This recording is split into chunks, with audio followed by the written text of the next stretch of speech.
Welcome to Car Talk with Matty J. Another Tuesday night, more car-related topics as we do every Tuesday night. In the studio with Alan. What's going on? Nothing much. In honour of today's episode, I brought the Ford Falcon. Oh, there we go. He brought the Falcon out. We got Nathan. What's going on? He's got chocolate. Yeah, not much chocolate in his mouth.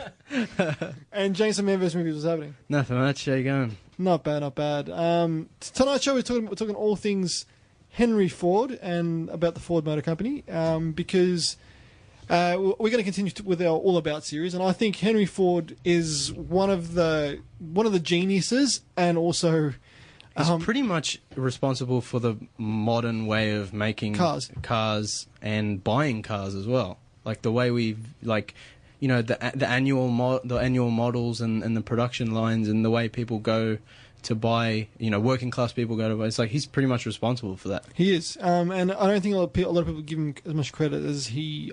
Okay, they do, but we'll highlight why. Which we'll get to very shortly. But I was going to say I'm trying to buy my partner a new car, and we'll start off with this. Now I'm looking at an Lexus IS300. So it's got the 2JZ Supra engine, because someone did a hit and run on her car and wrote it off. And I'm not very happy about that because her car was really good. But yeah, I took it for a drive, and it's the third one I've driven, actually. They're really comfortable cars, and they actually surprisingly are not too bad. I don't know if you guys have ever been in an IS300. No, personally I haven't, but sounds pretty interesting. Yeah, I'll have to, it's getting checked out by my mechanic tomorrow, and hopefully it's good, because if it is, I'll have it for the show next week. And You bought it for yourself, not I for did, her. because it's 2JZ, man. 2JZ. So is that still the standard power output of the non-turbo Supra? Yeah, it's 157. 157, okay. Yeah, so it's the VVT engine, so it's a variable valve timing. But I just thought I'd bring that in because if you've had an IS300, send us a message on our Facebook page so we can find out more about them, because I'm really interested about these cars.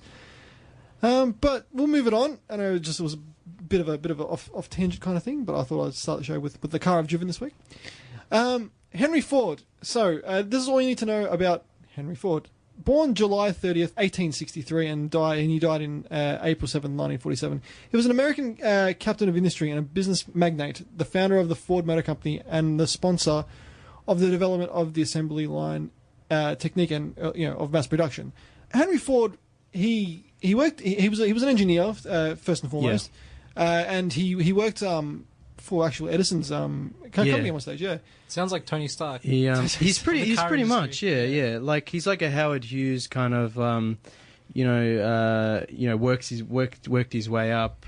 Actually, Howard Hughes was he always rich? No, he had money. I think he came from money. Yep. But Henry Ford was born on a farm. He hated farm work. He became a machinist in Detroit, which of course is Motor City. Motor City, yeah. And he had a Westinghouse steam engine tractor on his farm, and then he worked for Westinghouse as repairing steam engines. And then he worked for the Edison company, where he met Edison. Edison was like, "I like your ideas. You should go for it." And then he made the Ford quadricycle, which was like his first kind of self-propelled vehicle.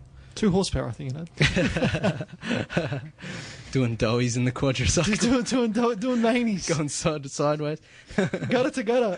Or barnyard to barnyard. Barnyard. On those like thin wagon wheels. It was pretty much a bicycle. Just pretty much, yeah. It was like two bicycles with a seat in the middle, like so it had 4 wheels. He was a very interesting character, Henry Ford. Yeah. Very outspoken. Yeah. He had a lot of ideas about like what the future should be and like how things should be run. And some of them are really good. To flying cars? I don't think he went that far. The Wright brothers did. So some of the ideas were really, really good, and some of the ideas were really, really bad, as we'll get into later. But in terms of where he stands for all of like as a human, and as where we are, like the effect he had. I don't think anyone really, in terms of industrialization. I mean, there's very few people. It's like like he's like the Disney or the Howard Hughes. It's like there's those really big guys, and he's like maybe the top one. I'd say so. It's because of him we are what we are today. He's the Iron Man. Disney. Who's Disney? Captain America? Yeah, Disney's Captain America. Howard Hughes is Hulk because he went nuts. Yeah. But yeah, it's Who's Will Keith Kellogg? Oh no! Now we're not going to talk about the Kellogg guy. That guy was nuts. Exactly. That guy's who's the worst villain in the Marvel movies? Like the absolute worst, like craziest. They're all pretty much the same, to be honest with you. I'm trying to think of the worst, most disgusting villain. That would be Kellogg. I can't believe the guy who made the breakfast cereal was an insane. We won't talk about that. We'll be that. See, I don't know that much about him. Man, after the show we'll talk about it. If you're at home, you don't know what's his name. Will Keith Kellogg. Will Keith Kellogg, the guy who created cornflakes, was insane. All right, he was also around the same era, so I guess he was a makes sense. Similar business. Anyway, we'll move on. Well, yeah. So basically, his early life was, he was born to pretty much farming parents. Yeah. And they were migrants from they came from Ireland? England. Yeah, but they came from England, but they were originally from Ireland. Oh, okay. And yeah, so but basically, he worked as an engineer. Yeah. He did early experiments with gasoline engines before people were doing stuff like that. But before all that, his father gave him a pocket watch. Yeah, yeah. And he learned to take that apart and put it back together. So essentially he was like a watchsmith, watchmaker, and all the people and all his friends and stuff, he used to take their watches apart and put them back together. So he had a mechanical mind. He had a knack for tinkering with things. As well. He did something. I wish I had the ability to do, because every time I go to do something, it ends up worse than it already is. I do, but my severe case of the butterfingers means I'm often looking for things at the bottom of trays and You know what's pans. good for that? Operation. The game. That's a good way to learn. In 1896, Ford was introduced to Thomas Edison, as we mentioned before, and he really tried to push him to succeed with the automobile. keep experimenting. Ford created the Henry Ford Company, and after leaving it to his partners, it became the Cadillac automobile company. So I thought that was interesting too, because Ford's pretty much responsible for Cadillac as well. Yeah, because he created the Henry Ford Company, which his partners came in and then he left, and then they renamed it the Cadillac Automobile Company. So I just thought that was interesting. It's very interesting because in the chronology of Ford, essentially that means Cadillac, because before Ford started. Technically first, because the Henry Ford Company isn't the Ford Motor Company. It isn't. That's before, it predates that. So Cadillac's before real Ford. So basically the Ford Motor Company is one of the biggest companies in the world. Ford and Malcolmson was reincorporated. So Ford and his partner Malcolmson sort of had their company, Ford and Malcolmson, and then they reincorporated that as Ford Motor Company on June 16, 1903. Ford also was one of the early backers of the Indianapolis 500. So he was into his racing. Yeah. Which a lot of There's a lot of stuff about racing that we won't get to, but he was a really backer of all that stuff too. Yeah, and basically the production system that Ford exemplified, the reason why he's so well known is it involves synchronization, precision, and specialization within a company. He basically made production lines work. Yep. And production lines are what they are today because of him. Everything to make the car was like in the factory, all the workers in the factory, everything was like smooth, one line, so he pretty much set the standard for how cars are made. He did. So if one day the robots take all your jobs, it's Henry Ford's fault. Actually, we'll talk about Henry Ford. He set it in motion. We'll talk about how his relation to his workers as well. So he had a good heart in some aspects, but we'll get into that. We'll get to that. We're going to get to our first break because it is Christmas. Merry Christmas, lads! Merry Christmas! And Merry Christmas to all you guys at home. I'm going to play a song by Leona Lewis. I know she's a pop star, but she wrote a song, or I think she wrote a song. It's called "One More Sleep." It's a really really cute Christmassy song. But she's got a really powerful voice, and I've been a big fan of Leona Lewis for a long time. So we'll be right back after this. Sorry, guys. We had a bit of a technical drama with our music there. I think I don't like Christmas We got music. hit by lightning. There's lightning all around the studio. My weather song didn't coming. work. So sorry, that was my I don't like Christmas Christmas music anyway, so It is a nice song. It isn't just exactly fully Christmas. Well, but we can sing it in the studio. yeah. Yeah. I won, 2, 3. We'll be called the 98.9 Northwest FM B Sharps. We get back to Henry Ford because he was an incredible. I think he was an incredible man. Basically, the biggest thing that happened that made Ford so big was the Model T. Yeah. So the Model T was introduced on October 1st, 1908. It had a steering wheel on the left, which every other company soon copied because usually by that time they're in the middle. Yeah. Basically, what was so good about it was it was really, really easy and simple to use. Well, for back then, easy to put together, cheap when done quickly. Yeah, cheap to repair. Yep. And affordable for working class people, which is very important. Before this, only super rich people could afford an automobile, and now like more and more people could start driving a car, and so pretty much he's responsible for people like us. Yeah, being able to afford a car. Also, like in your mind, when you think of an old timey early 1900s car, you're probably thinking the Model T. That's the car that pretty comes to much. mind. I mean, I think it had a stat where, like, I think 80% of cars on American roads were like Model Ts. Something like that. Something nuts at one stage. That's what you call a monopoly on the market. Yeah, and we'll get to why that monopoly, gradually went down shortly, because but yeah, we'll get to that. So basically, it was cheap to repair, and back in 1908, at $825, and which was a lot back then, which was about 21 grand or 22 grand today. The price fell every year from that. So he that's another thing. Is like he didn't want to just make money. He was like, I want it to be affordable so we can sell more. So he's like, every year they would like try to figure out a way to make the next unit more affordable. Yeah, which is crazy. Yeah. And for the accessibility, crazy good, I mean. Yeah, no, it's something that we don't do these days, and it should be really looked at doing again. Basically, yeah, it was a really revolutionized the whole industry. It did. Ford created a huge publicity machine. So basically, Henry Ford in himself was he basically he didn't love the spotlight, but he loved getting his news out there. Yeah, and so.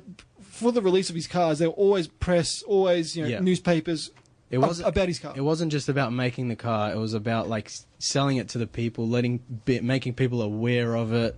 You can have a car. Spreading the news. Yeah. Which back then, now if you say you can have a car, it's like whatever. Yeah. Back then, it was like I can have, like a farmer can have a car. What? Yeah, of course. I make no money, but I can afford one. Yeah, wow, this is crazy. Yeah.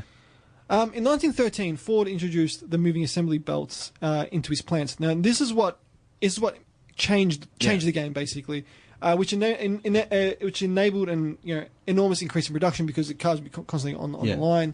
And this is like the Ford assembly line that everyone talks about. Yeah, he completely changed the face of mechanical production. That's exactly what he did. Basically, from there,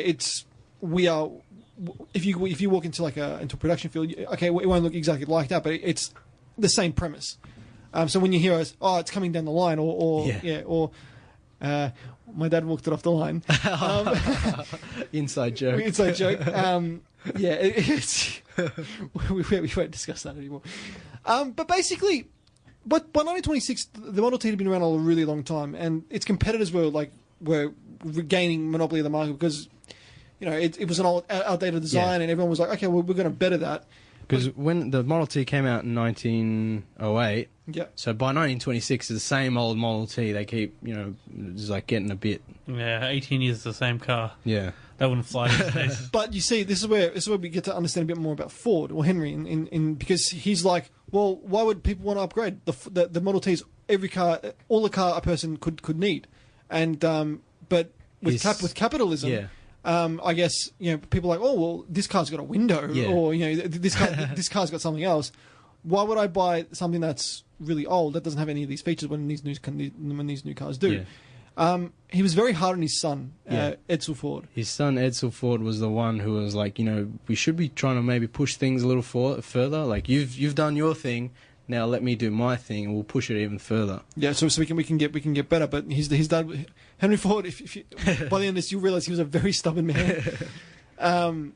But he really, he didn't want to change the Model T at all, and the Model T pretty much remained unchanged. Like there was little changes here and there, but until the Model A came out in 1927, which was the result from Edsel saying, bloody hell, Dad, just change it already. Because that'd be the equivalent of having the AU Falcon still running today, wouldn't it? I always love bringing up the AU Falcon. AU. Shout out. Shout outs to the AU. It's the butt of everybody's jokes at the moment in Australia. Well, like I said, would you be happy with that car running around comparing the cars that we have today? I mean, look. Would you buy an AU? I would buy. Actually, no. You don't get to answer that question. Everyone else, would you buy an AU Falcon today, brand new, compared to other cars that are available? I don't know enough. Personally, no. But then there was that story of your friend who had the indestructible AU. It's got destroyed that car. It's got points, It's got points. But yeah, I don't like the look. So Nathan's just seen a picture of the AU Falcon. He's just laughing. It's the ugly duckling, but it was very well engineered and it was a very good car. But it was terrible.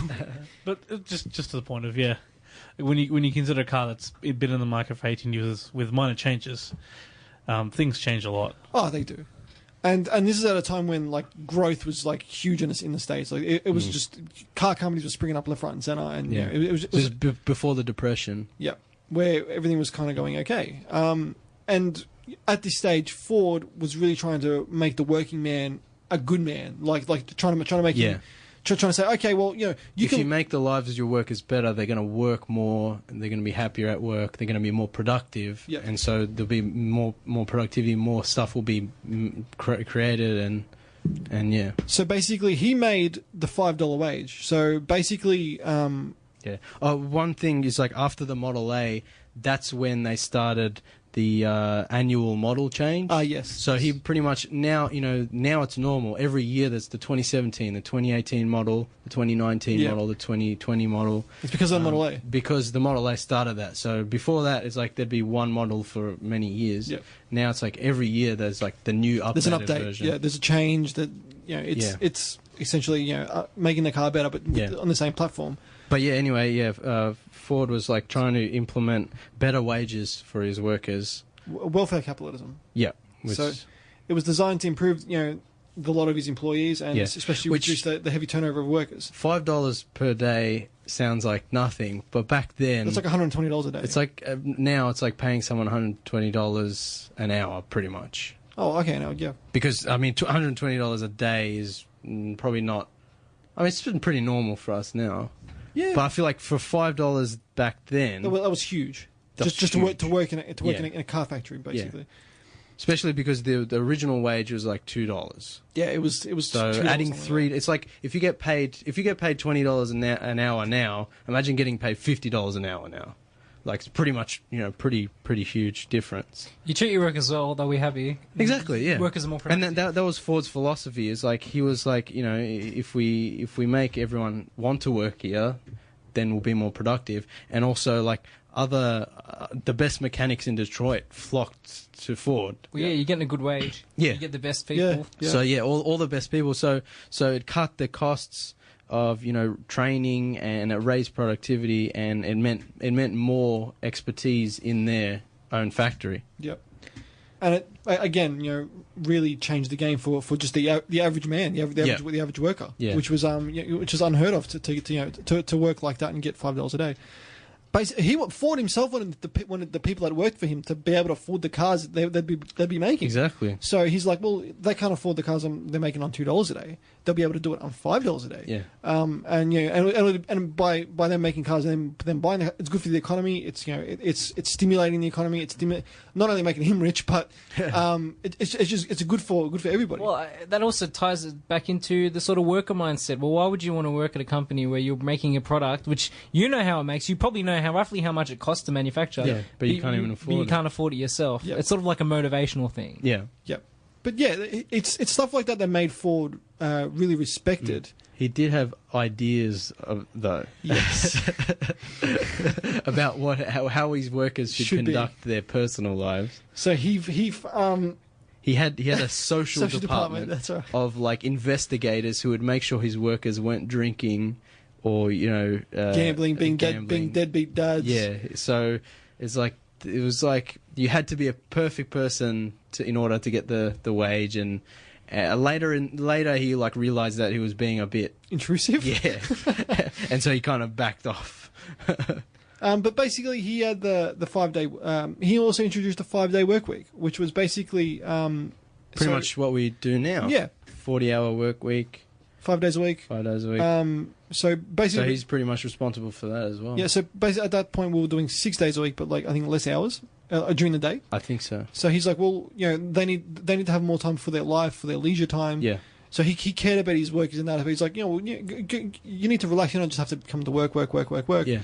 And by doing that, they can say, okay, I'm gonna go to the local Ford dealer and buy a car. Yeah. His idea was like they have more time for leisure, and then also have more time to buy products. Played the long game. yeah, exactly right. And again, when you say you work 9 to 5, 5 days a week, that's pretty much a standard working week. Yeah. Anywhere. But Ford was against at this time. Labor unions were really starting to rise, and Ford was like, no, Yeah. I don't like this at all. Like in one way, I'm like completely against his idea, like because I'm left leaning, so I'm like, no, labor union is important. But I'm like, I understand what his idea was, like the company should be satisfying the workers enough and being productive enough that you don't need sort of like groups of workers like Banding together, banding together and what do you call it, striking. So his idea was like if we do our jobs right, they then don't do that. We don't need labor unions.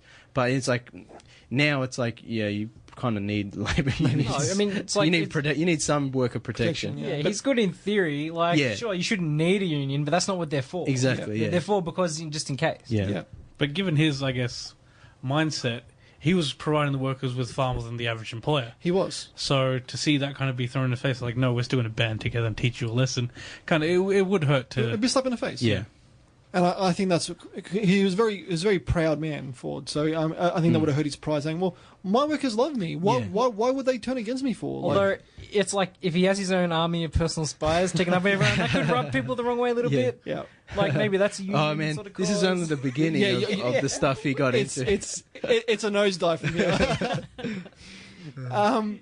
Basically, he was against the labour unions, but he in the end threw enough of a barrage, I guess, and from Edsel as well. He's like, you know what? Okay, I'll do it. And he ended up doing the best for, like, it was like out of all the big car companies at the time, he was like, he offered the best thing for his workers in an agreement with the union. So I guess he kind of wanted to, well, he's in that aspect, his mindset of what they should have was kind of what was on par anyway. Yeah. Now, you guys would have heard the term Fordism, I'm guessing. Okay, so he didn't come up with it, but it's like he actually hated the term. Yeah, but people started coming up with this term for like a economic and social system called Fordism, which is about industrialized, standardized mass production and mass consumption. So there was like three main points in Fordism, which is standardization of a product, assembly lines, and giving workers higher living wages so they can afford to purchase the products they make. Yeah. So it was all say, okay, this is what Ford did. We're gonna make it into an ism pretty much, and So pretty much what businesses are doing now is in some way a continuation of Fordism. Okay, there you go. I guess. Yeah. Because before Fordism, it was like they didn't have assembly lines. They didn't have living wages. So standardization of the product. Yeah. Of course, everything's evolved now to be much different, but it's like it has its roots in Fordism. It kind of makes you wonder though, like if Ford wasn't around, if we'd be where we are today in that aspect. Probably not. Probably be different. It might. I feel like that sort of technology would have come from elsewhere, maybe like It would have been figured out, I reckon, but it would have taken a lot longer. Yeah, it would have been figured out for sure, but probably somewhere like Germany or maybe another sort of industrial sort of country might have come up with it sooner or later. Yeah. We're going to talk about Germany soon. Yeah, the best actually, part. Matt, before we get into that, actually, no, we'll go in order because we don't want to end on the Germany stuff. No. We'll do that. We'll get rid of that. We'll go through that now. By this time, it's World War One. Yeah. And Henry Ford, he hated Ford was a pacifist, which I thought was interesting. I thought he would be gung-ho, like, let's make all the tanks. But he was like, no, I hate war. Yep. He thought people like himself, who were big industrialists and businessmen, were all war profiteers. He's like, the only reason there's wars is because rich people like me, are financing, getting money off it. He's not wrong. Which he's not wrong. Yeah. And so he was highly critical of those he felt financed war. So basically, when the US entered the war in 1917, the company became a major supplier of weapons. And that's another thing. Is like because the US didn't join World War One until towards the end, and then he started making the Liberty engines for the old World War One planes. It's like, well, now he's kind of being a bit hypocritical. He's like, well, before the US joined, I hate war. After the US joined, let's make engines for the planes. Someone's got to do it. Then it was a peacekeeping effort. Right? It was. Oh yeah. Yeah. Oh yeah. All day, every day. So it's like you can kind of see where he's coming from, but at the same time, it's like war profiteering. He's kind of If everybody's doing it, it's fine. yeah. It's like that guy, that dodgy, like older high school kid. And he's like, "I got some cigarettes. Do you want some?" And you're like, "No, I don't smoke." He's like, "Come on, you're gonna get there eventually." Oh, all right. All the cool kids. All the cool kids are doing it. So World War II came along. By this time, Henry Ford's getting quite old, and his mental state, I guess, kind of went a bit haywire. Yeah. So basically, Ford insisted that the war was the product of greedy finance, as we've previously mentioned. Yeah. So World War II happens. He's like the same thing's happening in World War One. All these greedy people profiting, war profiteers. And in finances, he meant a certain type of people. Yeah. Should we? No, we'll get to that. So basically, Ford lined up behind the war effort when the US entered it in late 1941. Yeah. But before, we'll get to that. We'll get to that. We'll move this part down to this part. All right. Well, you can take over, I'll Jace. take All right, you can take because I'm just gonna laugh. I'm sorry. Oh, jeez. We had a trigger warning on my show. Should we have trigger warning for this? Yeah. Okay. Yeah. Bring it up. No, people are too soft. Like this actually happened. Yeah. Anyway, yeah. So again, the US didn't enter World War II until later into the war, and then of course by that point, Ford is going to go directly behind the US and give them as much support as he can. Need, yeah. And so the first B-24 bomber rolled off his plant in Detroit that he made to build planes, which is cool. Yep. Actually, 900 or so were made, I think, at that plant. In the end, yeah, a lot were made. Like, it was really productive.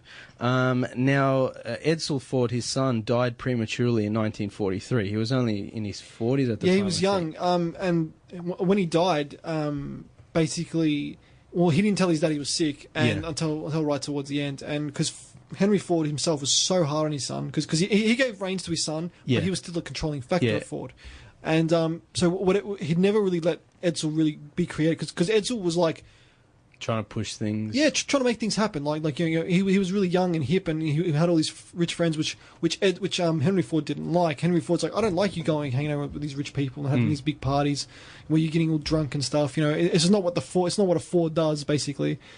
And when he realized that his son was dying, Edsel was like, no, sorry, Henry was like, oh, well, you have to fix him because you can just do that. Like he thought he had that much power that he could just he could just fix people, throw money at doctors. Yeah, but I think he had bowel cancer or it was something serious, and he passed away from it. And from there he just went. After his son died, Henry in the 30s, Henry had a series of strokes.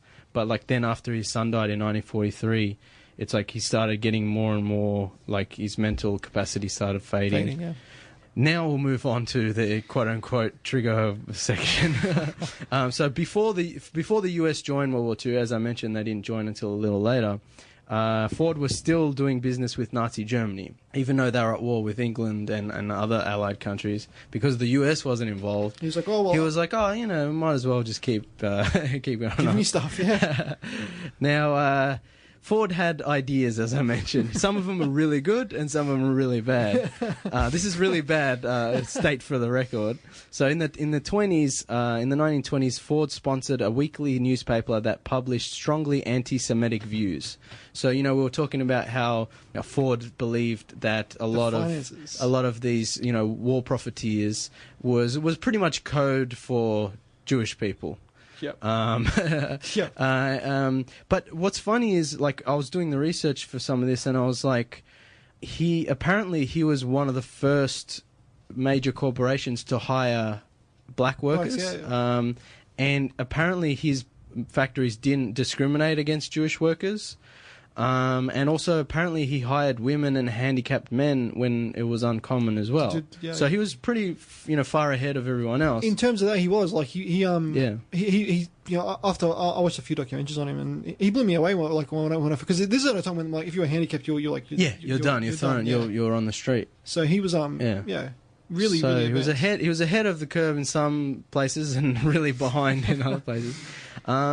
He also, one of his private secretary, Ernest Leibold, bought a newspaper for Ford called the Dearborn Independent, which ran for 8 years in the 1920s. And this, again, would... they would have a lot of anti-Semitic articles. Now, I did read that Ford was never involved in any of the writing of these, and that only his name would be put on the front page or as author. I didn't know that. I thought he did write. But the fact that he would either, I don't know if he ever signed off on it officially, but he would definitely would have known that this was happening. Yeah. So even though other people, like Leibold, were writing these anti-Semitic things, it's like there's no way he didn't know about it. You know what I'm saying? No, so it's like he's still at fault. But I don't think he ever sat down and wrote a manifesto against Jewish people himself. He actually ended up apologising. Exactly. We'll talk about that later, where I thought was really interesting. One of the common slogans at the time is also being used in contemporary politics today. What's that? America First, which is a favourite by Donald Trump, was used by people who didn't want to enter World War II, but were sort of not unsympathetic towards sort of Nazi Germany. They're just like, well, how about we just leave them alone and get on with our business? Especially businessmen who are like, oh no, we're making a lot of money with these German guys. It's like, let's not go to war with them. It's just interesting to sort of parallel some of the comments and views by people and especially politicians at the time with today. Yeah. Because they sort of align a little bit. They do. Now, Russia. now this is where it gets really juicy. So, anti-Semitic articles from... Oh no, I didn't mean... Okay. Juicy. I'm going to cut that out. No, I'm going to leave that in. We're going to go to a break first. Oh, okay. It's getting juicy. Oh, that was bad. We'll be... Oh, jeez. I can't believe I just said that. Cut the break. We'll be right Abandon back. ship. Eject. We'll be right back after this. That was Let Me Know. You're back on CarTorque with Matty J by Kielia. I can't even say that name properly. She's a really cool artist, really cool song. So we'll get right back into it. So I was right in the middle of probably the very juicy topic. As you I didn't mean that wasn't a joke. I didn't mean it that way. People, so. I just it gets more insane from here. So basically, the anti-Semitic articles written in the Dearborn Independent were issued in a book called The International Jew, The World's Foremost Problem, published in Germany. So the Nazis were publishing stuff from Ford's newspaper, and Ford is the only American mentioned favorably in Mein Kampf. Adolf Hitler wrote, "Only a single great man, Ford, who to the Jews' fury still maintains full independence from the controlling masters of the producers in a nation of 120 million." There you go. This is funny. I always funny like when they say, "Oh, Jews control the world," whatever. I'm like, why is it always really rich men who control the world who always say Jews control the world? Do you know what I mean? Yeah, it's like it's like scapegoating, or it's like, oh, we really control the world, so we have to pretend like there's some sort of Illuminati out there that are actually controlling the world, so people get angry at them, so we can continue doing our. You know what I mean? I'm getting off track. No, I can completely agree. Like, well, this is a bit of trivia. Like, Hitler said he regarded Ford as his inspiration, and had a life-size portrait of Ford next to his desk. So Hitler had a portrait of Henry Ford next to his desk. A life-size portrait. Yes. I hope that's true. I don't know if it is. I'm pretty sure. Also, Hitler wanted the Volkswagen, which is the people's car, to be modelled after the Ford Model T. Because I believe it was easy to construct. And so everyone could have one. Yeah. Ford also in the 20s, Ford received an ambassador of Hitler, and was given a medal, the Grand Cross of the German Eagle, the highest medal Nazi Germany could bestow on a foreigner. This is all crazy. But now this is the part that I sort of think's really interesting as well. Is like. He was sued by the Anti-Defamation League. Like, they're like, you can't say all this anti-Semitic stuff. and he wrote an apology.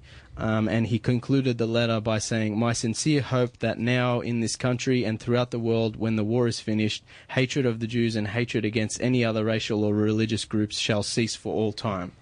So I think he realized what he was doing was a bit off.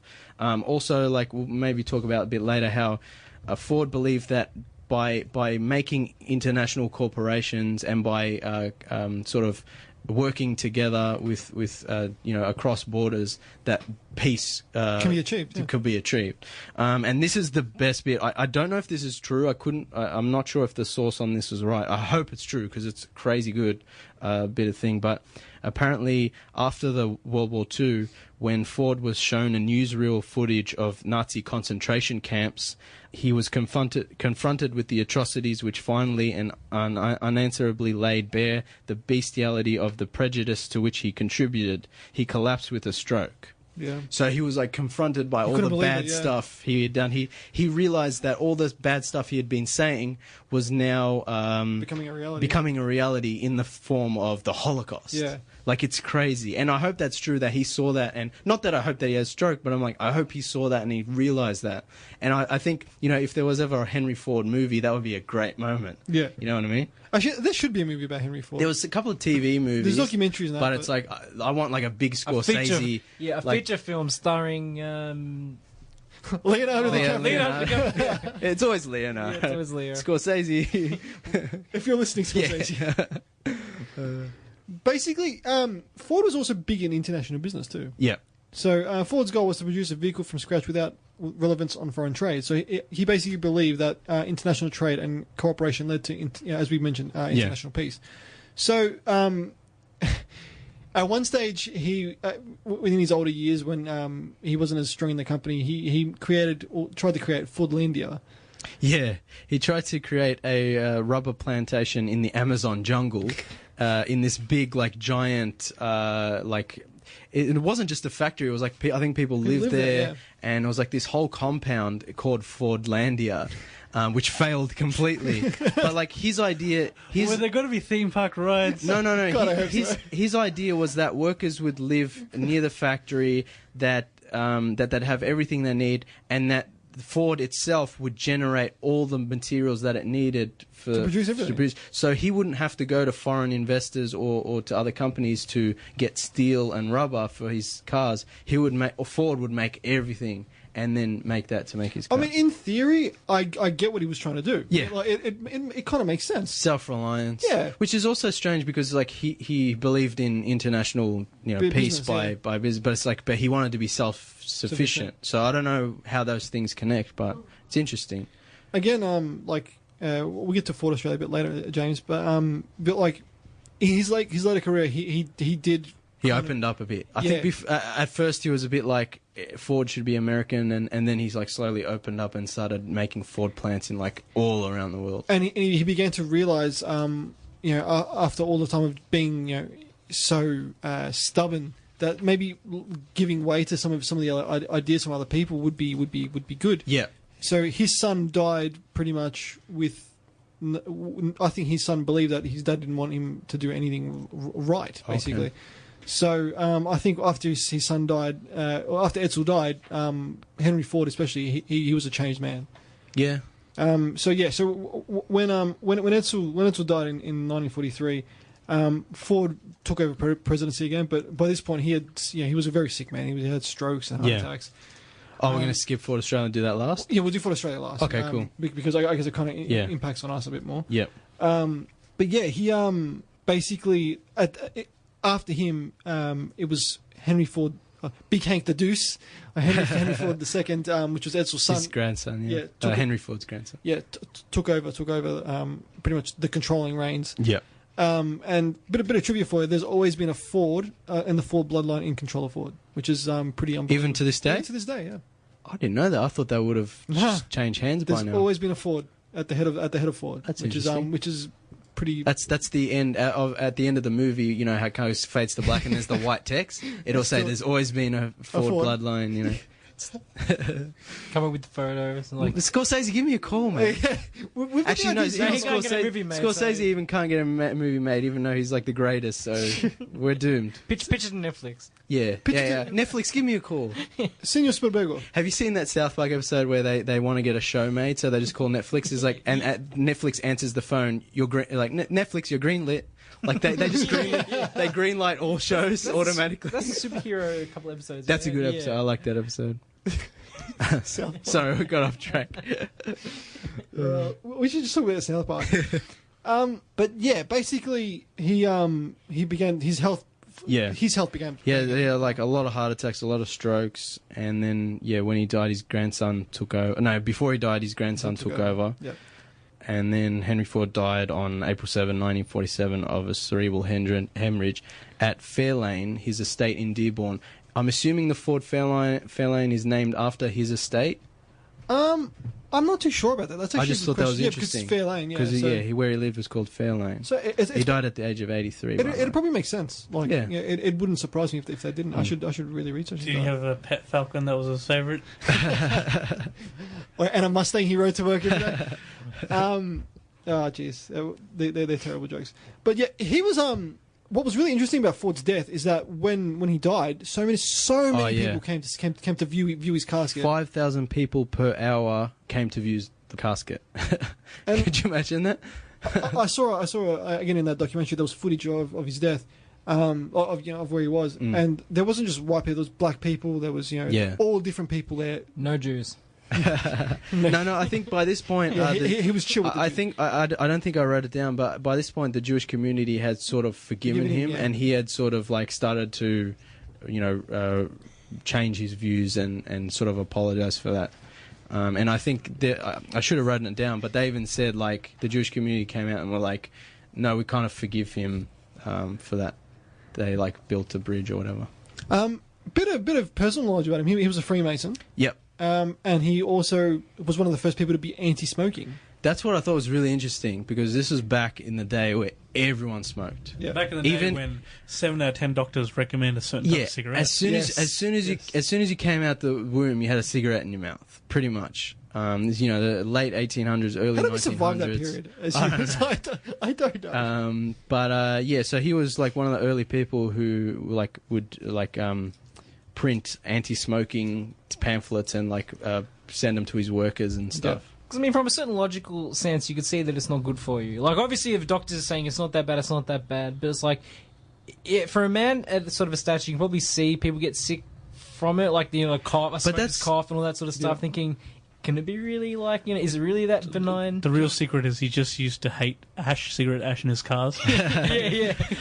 And it was just like, that's it's it. Like, I don't want to put the ashtrays in anymore. No cigarette lighters. I wonder if Ford's had cigarette lighters. He was like, no.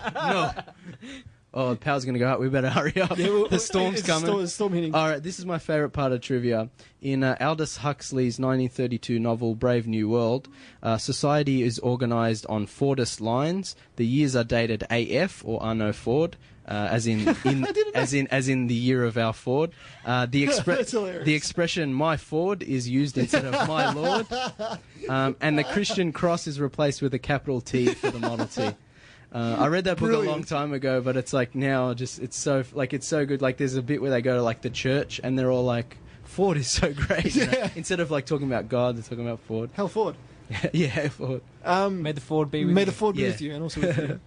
Which is actually that's actually a really good novel. It's like pretty, now it's like corporations are in everyone's consciousness. Yeah. It's like Steve Jobs was a god, it's kind of that thing. Yeah. Yeah. And for that noise you can hear in the background, people, that is... is that hail? I think that's probably hail. We better hurry up before we drown. Heavy storms coming up. Let's get to Ford Australia before we run out of power goes out. Yeah, we have no power. Basically, the Ford Motor Company of Australia Limited, trading as Ford Australia, which is what we have here. Basically, it was a subsidiary. Can you ever say this word? Subsidiary. I'm going to teach you. I can't even say that. Of the United States-based, Ford Motor Company. You know what I thought was really interesting? Is that it was originally Ford Australia was originally an outpost for Ford Canada. Oh, so right. what Henry Ford did was he was like, I'm going to open up the Ford factories for international distribution. Yep. He's like, for the Commonwealth, I'll give it to Canada, because I don't think he liked the Brits or something. Yeah, I think the Brits came later, but it was like Canada first because they're close, I guess, and they're closest to Americans. And he's like, and then because Canada and Australia are part of the Commonwealth, they opened the Geelong plant in 1925 as an outpost of the Ford Motor Company of Canada. Mm-hmm. So I thought that was really interesting. There you go. I had no idea that. Yeah. Basically, they started by creating Model Ts. Yep. Assembled from complete knockdown kits where they would send all the parts from the States in boxes, and then when they get to the Geelong plant, they'd just put them together. Like Meccano kits, just put them together. One bolt here and a nut there, and there we go. Basically, yeah. So, nevertheless, we started to adopt a lot of American cars at the time, and it was Ford Australia that introduced the Ute, or the utility or pickup truck. Okay, that makes sense. Yeah. So basically, the plans were sent back and forward to the States, I believe, and it got greenlit. But yeah, the Falcon, which we've known to love here, and had the Falcon for the longest amount of time, was originally a US model. I didn't know that. Yeah. I thought it was fully Australian, but it was originally... It started as an American car. Yeah. But the first ones were so unreliable because they weren't built for Australian conditions. They came in, they just fell apart. Yeah. They had to be re-engineered and readapted to meet Australian conditions, and they were like unbelievably strong after. Now they're like the most iconic Australian car. I still think they are. I mean, there's a debate about the Commodore and Falcon, I guess. Sandman, that's best. We're going to get to our last break, and we'll be right back after this. You're back on CarTorque with Matty J. We are about to end. We were about to get washed away. Lose power. Storms here. What did you guys think about Ford? In your idea of revolutionary or bit of a nut? Bit of both. Bit of both, really. Yeah. You can't have one without the other. Yeah, bit of both. It seems like that, like Howard Hughes and like Disney, all great men who changed the world are also insane. You know, like even Disney was anti-Semitic. Howard Hughes went nuts. Like it just seems that even Steve Jobs was apparently a big nutter. So, you know, yeah, I mean, apparently. Well, yeah, pretty much confirmed. That's documented. Confirmed, yeah. So, you know, like I guess to change the world, you have to be a big psycho and super rich. A bit crazy. Yeah, a little bit crazy. But yeah, his legacy though, like as I said, it's stands no bounds. Yeah. It is what it pretty is. much everything today in terms of cars and automated production is thanks to Ford. And also, like, you know, maybe even like workers' wages and stuff probably started with him too. I'm sure, you know, there are other influences, but you know, like the impact he had on the world is still being felt today. But that is all we've got time for on the show today. I know it's a bit of a difference from our usual all about, especially when we talk about a specific car or a general show. But it needed to be said. And Yeah. I think because It's important to address the people behind it. Yeah. And, A lot of people probably don't know about him. Yeah. You know, even though everyone's heard of Ford, but they don't know of Henry Ford. It's good. We can have a laugh and we all learn something. yeah. We all learnt, you know, his different Ideas. But I think by the end of his life, he got the respect back he deserved. It wasn't a fully back, but and still today it isn't. But in terms of what he did for the world, I'd say he's one of the most important men of all time. Yep. James, give you a show a plug. Man vs. Movies every Tuesday at 6 p.m. at 98.9 Northwest FM. You can like and share the Man vs. Movies Facebook page, it's Man vs. Movies. Please rate, review, and subscribe on iTunes. And the podcast is on iTunes, Shout Engine, or on your regular podcasting app. You should be able to find it anywhere you listen to podcasts. Cool. Our show is 7 p.m. every Tuesday night. CarTorque with Matty J. Listen to Dr. Rock on Monday nights and Thursday nights. He's always good listening for your pleasure. And the Thursday waffle with his mate Fitzy. I won't be here next week. I'm stuck at work. Boxing Day. Lovely. But I'll be back the week after. So I don't think you're going to be here, James. Yeah, I probably won't be in next week, unfortunately. Yeah, so Merry Christmas. Have a lovely and safe New Year. Drive safe, especially out in the conditions today. It's a good time for to be with your family and stuff. So really, just take it easy out there. And I'll see you guys in the new year. May the Ford be with you. May the Ford be with you, and the Model T also with you. Do the sign of the Model T. Model T. Would it be right shoulder, left shoulder, and then belly button? Belly button. Yeah. So may the Ford be with you. In light of the early Star Wars thing we're talking about tonight. But thanks you guys for coming on. So it's a pleasure. Of course. Yeah, like and share our Facebook page. It's CarTorque with Manny J. I probably just mentioned that. And we're on iTunes as well as we're on Shout Engine. So listen, if you listen to podcasts either way, we're on there. So I'll see you guys in 2 weeks. Have a Merry Christmas and take it easy.